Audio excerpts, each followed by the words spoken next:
আমাদের ইতিহাসের পাতায় এমন কিছু নিদর্শন রয়েছে যা শতাব্দীর পর শতাব্দী এক সত্যকে বহন করে চলেছে। আজ আমরা কথা বলবো মধ্যপ্রদেশের বিদিশায় অবস্থিত হেলিওডোরাস স্তম্ভ নিয়ে, যা ইতিহাসে খাম্বা বাবা নামেও পরিচিত। কিন্তু কেন এই স্তম্ভটি ভগবান শ্রীকৃষ্ণের ঐতিহাসিক অস্তিত্বের সব থেকে বড় প্রমাণ তা জেনে নিই। চলুন।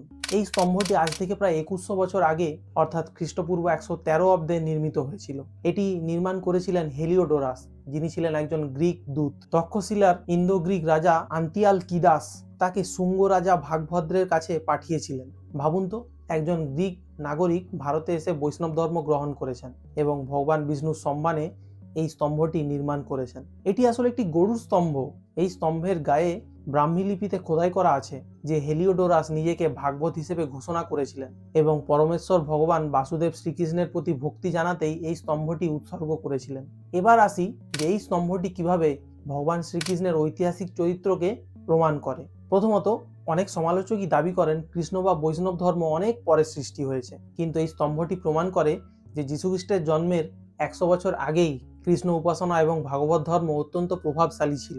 দ্বিতীয়ত, একজন বিদেশি নাগরিক যখন শিলালিপিতে বাসুদেব কথাটি ব্যবহার করেন তখন বোঝা যায় কৃষ্ণ কেবল উপকথার অংশ ছিলেন না, বরং তিনি এক শক্তিশালী এবং আধ্যাত্মিক ব্যক্তিত্ব হিসাবে সমকালীন সমাজে প্রতিষ্ঠিত ছিলেন। তৃতীয়ত, এটি প্রমাণ করে যে প্রাচীন ভারতীয় ভক্তি আন্দোলনের প্রভাব এতটাই শক্তিশালী ছিল যে তা গ্রিকদের মতো বিদেশিদেরও আকৃষ্ট করেছিল।